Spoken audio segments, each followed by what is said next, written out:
Master Jet ask lang po if legit na po ba to Master Jet na 18,000 po ang SRI. So ito po ay para sa mga DepEd personnel. Marami po ako mga natatanggap na mga mensahe today, no. Sobrang busy po ngayong araw na ito, and tonight ay nabasa ko po yung napakaraming mensahe po ninyo na nagpapadala po ng mga forwarded messages, may mga screenshot ng mga post sa Facebook na iba't ibang mga sources na sinasabi na 18,000 nga itong SRI ng mga DepEd personnel. May isa pa na post na screenshot po pinadala po ninyo na sinasabi na 2,000 daw galing sa savings ng division to make it 20. Pero post po ng hindi po official ng DepEd. So napakarami po ng mga mensahe ninyo, and lahat yun gustong ipapakonfirm sa atin kung totoo.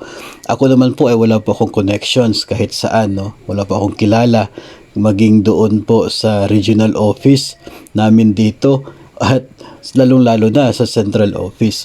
So wala po tayong connections dyan, and as by policy ko po dito sa page na ito, ay kino-confirm ko lamang po siya kapag nakikita ko na yung isang official na statement, isang official na memorandum, isang official na published by the agency. Yun po yung akin pong magiging basihan to confirm an amount or to confirm any method of payout.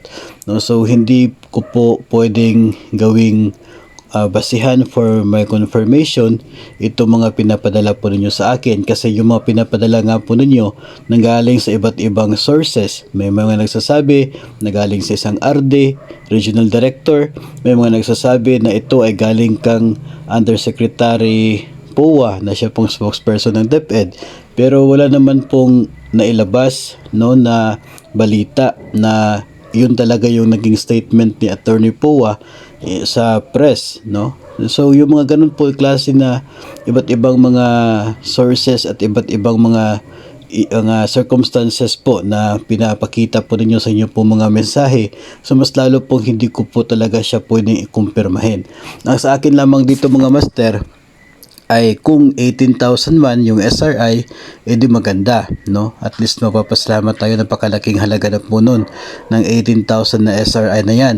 Imagine natin na mayroon tayong halos 1,000,000 na mga empleyado ng DepEd. Kung bawat isa bibigyan ng 18,000, edi nangangahulugan yan ng mga nasa 18 billion na halaga ng pera, na available pa sa DepEd. Even now na papatapos na yung Disyembre, papatapos na yung taon, pero may ganun pa kalaking halaga ang DepEd na available. Kung atin pong titingnan, baka may mga projects dyan o kaya ay mga programs na hindi po na-implement kung bakit umabot sa ganun kalaking halaga itong natitirang pera. Pero ang good news naman in the other side is malaki yung magiging SRI ng mga personnel ng Department of Education. So para sa lahat ng mga nagme-message sa atin at nagpapakonfirm kung legit na ba itong halagang ito, ang masasabi ko lamang po ay hintayin natin yung official memorandum ng Department of Education. Yun pong official na yon na memorandum ang siya pong magbibigay ng finality sa lahat po at kasagutan naman po sa lahat ng mga tanong ninyo. At yun po ay magiging official na sagot, legit po talagang sagot. And ayaw ko po kasi magkamali tayo dito sa isyong ito, kasi baka sisingilin nyo ako kapag hindi nyo matanggap yung 18,000 na yan na SRI. So abang-abang lamang po tayo mga master, kasi hindi naman po magtatagal at lalabas ito memorandum ng Department of Education, and paglabas po niyan atin pong ihahatid at papaalam po sa inyo para yun po ang magiging sagot sa lahat ng mga tanong po ninyo. So far sa ngayon, hanggat wala pong memorandum ay hindi ko po talaga mako-confirm. Pero kung totoo man na ganong halaga, edi napakalaking thank you Lord para po sa lahat ng mga personnel ng DepEd.